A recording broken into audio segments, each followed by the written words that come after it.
মুসলিমা moon আপনি ID থেকে লিখেছেন, আমার স্বামী একজন মেরিনার, কাজের সূত্রে তাকে দেশের বাইরে জাহাজে থাকতে হয়। আমরা ভিডিও কলে কথা বলি, তবে সে একটু খোলামেলাভাবে দেখতে চায় এবং খোলামেলা ছবি চায়, তাকে এটা দেওয়া বৈধ হবে কি না? বোন, এ বিষয়ে উত্তর হলো যে স্বামী স্ত্রী একে অন্য দ্বারা উপকৃত হতে পারবেন এবং একে অন্যের শরীরের যে কোনো অংশ থেকেই তারা তাদের যে জৈবিক চাহিদা আছে সেটা পূরণ করতে পারেন, সেটা দেখার মাধ্যমে হতে পারে। তবে আমরা জানি সবাই যে ওভার ফোনে বা বিভিন্ন যে হোয়াটসঅ্যাপ ইত্যাদি আছে এগুলোর মাধ্যমে যখন আমরা কথা বলি বা ছবি আদান প্রদান করি বা কথাবার্তা বলি, এগুলো থার্ড পার্টি মনিটর করে, তাদের সংরক্ষণে থাকে এবং এটি যদি বেহাতে চলে যাওয়ার সম্ভাবনা থাকে, যেমন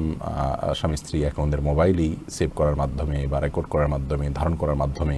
এগুলো অন্যের চোখে চলে যেতে পারে, সে আশঙ্কা যদি থাকে, তাহলে সেক্ষেত্রে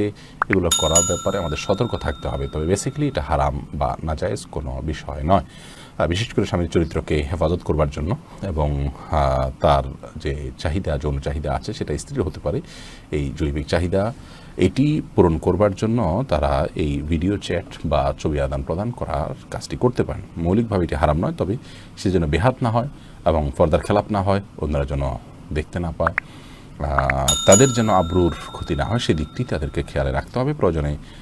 এগুলো সাথে সাথে ডিলিট করে দেওয়া ইত্যাদি এই কাজগুলো করতে হবে।